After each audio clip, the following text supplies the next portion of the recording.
No kaunti ma Kisii kwero kanyo na pisas mago bila koro dhi nyime gi timo nonro ewi wechego ma opogore kata kamano nego bedni wadhie sigana machielo mano mar rango weche mag El Nino kama biro bedo kar kanyo ka warango mathoth mapontiere kar kanyo watimo moch sinema mago weche mok nyal geng makoro sani bende wamedo mana luoni ka achiel ka sani koro sirkal gikone oyango ni koth machwe e kor gwenge ma pacho kae en koth El Nino. Director mar duol mano ma ochung'ne koro chal mar kor lwasi pacho kae David Gikungu koro kwayo oganda ng'uono kuom lipot mano chiw e tielo mano machien gi sirkal ni koth machwe pacho kae ok en kodhno mano mar El Nino. Andrew Ndego nigi ler mathoth.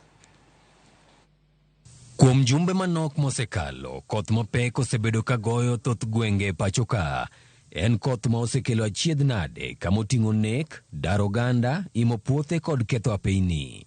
Gikone jolony e kor chal mag kor lwasi oyango ni ma en koth mar El Nino, ataro kod ote manogol kod jatend piny manowacho ni ma en mana thuolo mag koth mapek. As initially given in the forecast, we have El Nino in this short rain season 2023, and we do apologize for the lack of communication or miscommunication. Gikungu jiwo oganda mondo beda kicha ikinde ni komedo ni koth El Nino pod biro medo chwe pacho ka.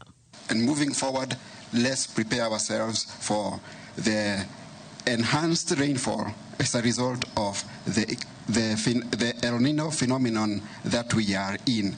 Jalup jatend piny Rigathi Gachagua yango moko kuom achiedh nade ma osekel gi koth makamae kor gwenge ne oganda ma pacho ka. Sections of roads have been cut off in counties such as Wajir, Isiolo, Mandera, Marsabit, Tana River, Garissa, among others. Families have been displaced, especially in northern Kenya and downstream in areas like the county of Tana River. Efforts are ongoing on documentation of missing persons, livestock lost, and the crops destroyed to the enhanced rains. We'll be making this data public once confirmed. Gachagua lero ni sirkal ka oriwore gi migepe mamoko koro oseketo okenge mag rakore gi kodh El Nino mar thiro achiedh nade ma kodhni osekelo ne oganda. We also appeal to the private sector to complement the government's interventions by setting aside and dedicating more resources. On the other hand, we take this opportunity to request the county governments to reallocate resources to mitigate this emergency. Magi timore kinde ma koth pod medo rocho ngima oganda.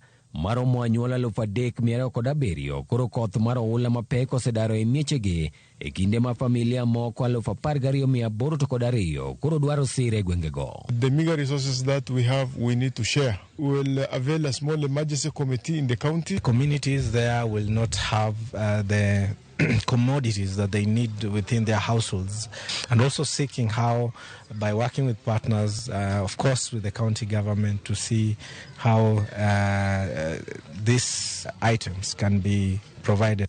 Egwenge mag Tana River, oganda dare miechegi toka oratana muomo kendo ketho mwandu maggi. Ruto mwenyewe ndo mwenye natakikana atusaidie sisi hapa Mororo, akuja aone yeye mwenyewe. Na watu wamejazana juu barabara na ni risk kwa watoto, ni risk kwa watu wenyewe, kwa raia, njaa ndio hiyo.